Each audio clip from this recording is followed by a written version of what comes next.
छठ महापर्व जिस तरह बिहार में खासा महत्व रखता है, जब भी छठ पूजा की चर्चा करते हैं हम एक बात जरूर कहते हैं कि बिहार के साथ साथ गढ़वा का भी छठ खासा महत्व रखता है। गढ़वा का दांदरो नदी जो है, जहाँ पर कई छठ घाट हैं, जहाँ एक तरफ क्लब के लोग उसे पूरी तरह व्यवस्थित करने में जुटे रहते हैं पूरे एक माह, प्रशासनिक महकमा भी, चाहे वो सिविल प्रशासन हो या पुलिस प्रशासन हो, दिन रात एक करके व्यवस्थित करने से लेकर के सारी सुरक्षा व्यवस्था हो, जगह व्यवस्थित हो, घाट पर सभी तरह से किसी तरह व्रतियों को कोई असुविधा न हो, इसे लेकर तत्पर रहते हैं। हमारे साथ यहाँ पर अधिकारी मौजूद हैं, आप देख सकते हैं उपायुक्त राजेश जी हैं, जिले के पुलिस कप्तान अंजनी कुमार झा जी हैं यहाँ पर, और उप विकास आयुक्त सत्यनारायण उपाध्याय जी। हम बात करेंगे सर, बिहार के में छठ का महत्व है, लेकिन गढ़वा का भी छठ खासा स्थान रखता है यहाँ पर सर। पड़ोसी राज्य के लोग भी यहाँ छठ करने पहुँचते हैं सर, प्रशासनिक व्यवस्था भी तत्पर रहती है। देखिए, छठ में तो सबसे पहले मैं सभी को शुभकामनाएं देता हूँ। और गढ़वा के छठ में काफ़ी लोग आते हैं, यहाँ व्रती के लिए आम लोगों का भी सहयोग मिलता है। प्रशासन अपना काम तो कर ही रही है, छठ घाट की सफाई हो रहा है, जो भी हम लोग के पुलिस और लॉ एंड ऑर्डर का इश्यूज़ है उस पर हम लोग नज़र बनाए हुए हैं। और इसके अतिरिक्त एक और बहुत पूर्ण कार्रवाई चल रही है गढ़वा ज़िले में, एक ड्राइव के तहत वैक्सीनेशन हो रहा है।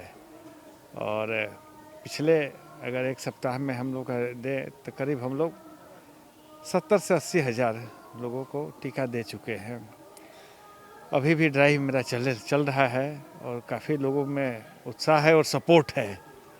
लोग आगे बढ़ के टीकाकरण लोग करा रहे हैं और छठ मैया की कृपा होगी, सूर्य भगवान की कृपा से सब लोग स्वस्थ रहे और आने वाले त्यौहार भी सकुशल मनाएं। लेकिन एक अपील करेंगे आप लोग के भी माध्यम से कि लोग अधिक से अधिक संख्या, बल्कि सभी लोग आके इसमें टीकाकरण अभियान में आए और नियरेस्ट जो हमारा सेंटर है कोविड का टीका अवश्य लें। बिल्कुल सही बात है। टीका जो वैक्सीन है, यही एकमात्र इजाद हुआ है जो हमें आपको कोरोना के जद में आने से बचा सकता है। अब तनिक भी ना तो कोताही बरतें और ना ही किसी अफवाहों पर ध्यान दें। इससे परे हटकर आप सेंटर पर पहुंचे और दोनों वैक्सीनेशन का जो दोनों डोज है उससे अवश्य लें। हमारे साथ पुलिस कप्तान अंजनी जी मौजूद हैं। सर, आपके तो निरीक्षण भी किया गया वहाँ पर, जहाँ व्यवस्था भी, सुरक्षा व्यवस्था को लेकर के देखा भी गया आपके द्वारा से। बिल्कुल, मैंने परसों कुछ घाट जो कांडी में है, मझिया में है, उनका निरीक्षण किया था। जैसा कि छठ पर्व है, इसमें तो जो छठ व्रती हैं और बाकी जो आम जनता है वो स्वतः नियमों का अनुपालन करते हुए शांतिपूर्ण तरीके से मनाते हैं। इसलिए प्रशासन को बहुत कुछ उसमें करने की आवश्यकता नहीं होती है, लेकिन फिर भी हम लोगों के द्वारा अपने तरफ से जो भी एहतियातन कदम होंगे वो लिए जाएंगे। जो भी हमारे घाट है वहाँ पर पुलिस बल का स्टॉल रहेगा, वहाँ पर महिला पुलिस का विशेष रूप से प्रतिनियुक्ति किया जाएगा और सभी तरीके से हम लोग को पूरा विश्वास है कि ये शांतिपूर्ण तरीके से और जो हर वर्ष जिस तरीके से मनाया जाता है इस साल भी मनाया जाएगा। एक तरफ तो सुरक्षा व्यवस्था है, उसके तहत नज़र रखी जा रही है। दूसरी तरफ देखा गया कि थाना स्तर पर भी और जिला मुख्यालय में भी थाना स्तर से लोग वहां पहुंचे, अधिकारी और पुलिसकर्मी, जिनके द्वारा घाटों की सफाई की गई, एक संदेश भी दिया गया। जी बिल्कुल, ये पर्व ही ऐसा है जिसमें कि हर एक व्यक्ति, आप देखे होंगे कि हर एक समाज के, हर समुदाय के लोग इसमें मिल बैठकर अपना सहयोग इसमें करते हैं। तो पुलिस के द्वारा भी उनकी भी ये जिम्मेदारी बनती है और उसी के तहत आप लोगों ने देखा होगा कि विभिन्न छठ घाटों के साफ़ सफाई करके वो आम जनता के साथ, ये आम जनता का जो पर्व है उसको मनाने के लिए काम कर रहे हैं। सर, मैं वैक्सीनेशन को लेकर के भी सरदुर अपील करना। वैक्सीनेशन, जैसा कि अभी जिला में कई प्रखंडों में विशेष ड्राइव चल रहा है और वैक्सीनेशन तो जैसा कि हम लोग जान ही रहे हैं कि कोविड के विरुद्ध सबसे प्रभावकारी जो बचाव है वो वैक्सीनेशन ही है। तो ज़्यादा से ज़्यादा लोग वैक्सीनेशन करवाएं अपना, इसका मैं भी अपने तरफ से लोगों से अपील करूंगा। सबकी अपील है, वरीय अधिकारी आप तक पहुंचते भी हैं, जहां भी किसी कार्यक्रम के तहत आपके पास जाते हैं अधिकारी, आप उनसे मुखातिब होते हैं तो एक अपील जरूर की जाती है। उस अपील को निश्चित रूप से आप नज़र करें।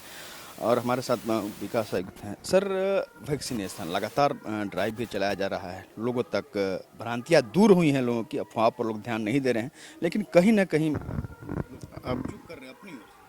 अब गढ़वा ज़िले में वैक्सीनेशन को लेकर के कोई भ्रांति नहीं है और हमारे उपायुक्त महोदय के द्वारा 8 प्रखंडों को चिन्हित करके और अभी विशेष अभियान के तहत टीकाकरण कराया जा रहा है। समाज का भी काफ़ी सपोर्ट मिल रहा है। जैसा बताया गया आपको कि इस विगत एक सप्ताह में लगभग 70-80 हज़ार वैक्सीनेशन हुआ है और बहुत बढ़िया सपोर्ट मिल रहा है। हम लोग को लगता है कि 1 से 1.5 महीने में हम लोगों को गढ़वा का संपूर्ण वैक्सीनेशन कराने में हम लोग सफल रहे। बहुत निश्चित रूप से हमारी भी शुभकामना होगी और लोगों से कहना भी होगा। आप एक बात जरूर समझें कि क्या स्थिति था, कितनी भयावह परिस्थिति थी जब हम सभी घर में दुबके हुए थे, घर से नहीं निकला करते थे कि बाहर जाएंगे तो कोरोना के चपेट में आ जाएंगे। और जब कोरोना का दवा ईजाद हो गया है, वैक्सीन, उससे हम आपका कोरोना का बचाव हो सकता है, उसके जद में हम नहीं आ सकते हैं, तब फिर कोताही बरतने की कोई ज़रूरत नहीं है। आप सेंटर पर जाएं, आपसे हर बार अपील किया जा रहा है, आप सेंटर पर जा कर के वैक्सीन लें और अपने के साथ साथ घर परिवार समाज सबको सुरक्षित रखें। यही एकमात्र एक बार फिर हम अपील करना चाहेंगे। प्रशासन के सभी वरीय अधिकारियों द्वारा आपसे भी कहा गया, अपील की गई कि आप कोरोना का जो दोनों टीका है वो निश्चित रूप से लें। तभी आप समझ सकते हैं कि 2 साल आप उस घाट पर नहीं पहुंचे थे जहां पर छठ महापर्व होता था। आज आप जब पहुंच रहे हैं, इसका एकमात्र है कारण कि आपने वैक्सीन लिया है, आप कोरोना के जद से बाहर हुए हैं। हम फिर से उसके अंदर ना आ जाएं, यह इसलिए जरूरी है कि आप कोरोना का टीका जरूर लें। कैमरा मनीष के साथ आशुतोष रंजन, बिंदास न्यूज, गढ़वा।